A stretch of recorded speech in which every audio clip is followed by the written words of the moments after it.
पहला पाठ, यूहन्ना का पहला पत्र 2, वचन 29, वचन 1 से 6। यदि तुम जानते हो कि वह निष्पाप हैं, तो ये भी समझ लो कि जो धर्माचरण करता है वो ईश्वर की संतान है।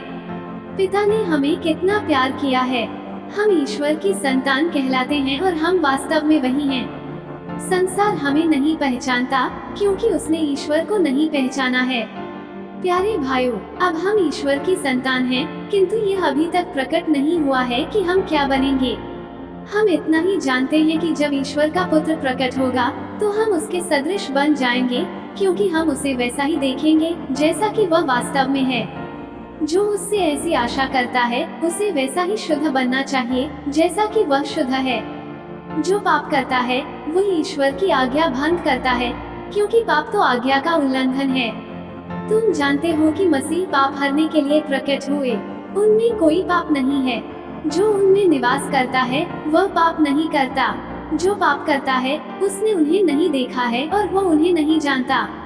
सुसमाचार, संत यूहन्ना 1, वचन 29 से 34। दूसरे दिन यूहन्ना ने ईसा को अपनी ओर आते देखा और कहा, देखो ईश्वर का मेमना जो संसार का पाप हरता है।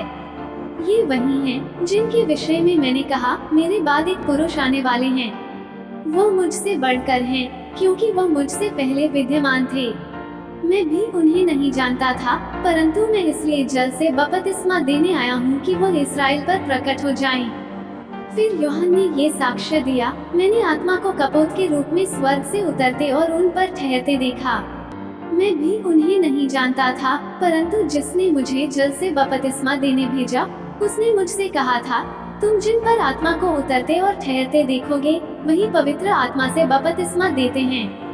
मैंने देखा और साक्ष्य दिया कि ये ईश्वर के पुत्र हैं। मनन चिंतन, यूहन्ना बपतिस्ता यीशु के बारे में बात करना जारी रखता है और उसे ईश्वर का मेमना बताता है जो दुनिया के पापों को दूर करता है।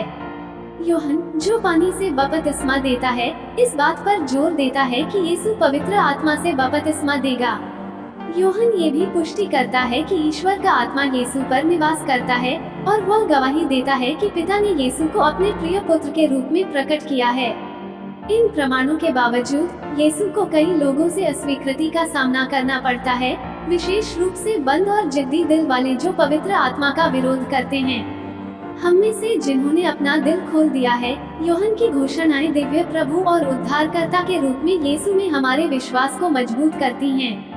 ये स्वीकार किया गया है कि कभी कभी हम यीशु को पूरी तरह से स्वीकार करने में रुक सकते हैं। हालांकि हमें आभारी होने के लिए प्रोत्साहित किया जाता है कि यीशु हमेशा हमें अपनी ओर वापस ले जाते हैं। पर्याप्त सबूत और गवाही के बावजूद भी बंद दिल वाले लोग अभी भी यीशु को अस्वीकार कर सकते हैं। पवित्र आत्मा के मार्गदर्शन के प्रति ग्रहणशील होने के महत्व पर जोर देते हुए जिद्दी दिलों और विश्वास के लिए खुले लोगों के बीच विरोधाभास खींचा गया है। आमीन।